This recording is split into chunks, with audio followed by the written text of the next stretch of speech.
Morning, ladies and gentlemen. My name's Clifford Stone. I was a Sergeant First Class, United States Army. I had a secret clearance with nuclear surety. I could get the clearance that I needed to do whatever it was that was necessary for me to do at the time on special operations when I was called in on those. What I'm referring to here is that I was involved in situations where we actually did recoveries of crashed saucers, for lack of a better term, debris thereof. There were bodies that were involved with some of these crashes, also some were alive. While we were doing all this, we were telling the American public there was nothing to it. We were telling the world there was nothing to it. I'd like to go into detail on some of the cases, about the nuts and bolts cases right here, but I will be available if you have any questions concerning my involvement in this. You can talk to Dr. Greer to arrange for me to get to talk to you. But the whole situation is, we've set back, we've told the American people that there's no such thing as UFOs. I've been involved where we have recovered these objects. We know them to be of extraterrestrials. When I got out in 1989, we had cataloged 57 different species.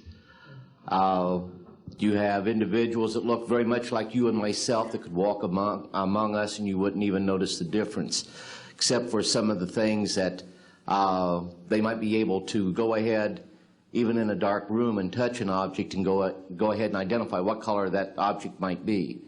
They would have a heightened sense of smell, sight, hearing. The situation is that you have various types of what we normally call grays. We didn't call them grays in the military, but you had at least 3 types of the grays. You had some that were much taller than we were. The unique thing that I'd like to point out for the most part is that the entities that we did catalog were in fact humanoid. Now this created a situation where the scientific community was trying to figure out why that would be the case, because you would expect that if life evolved on other planets that they would take on some type of other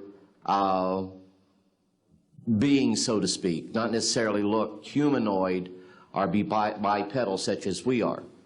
But apparently, we got quite a few of the species out there that are humanoid in appearance, and that creates a question that yet has to be answered by science.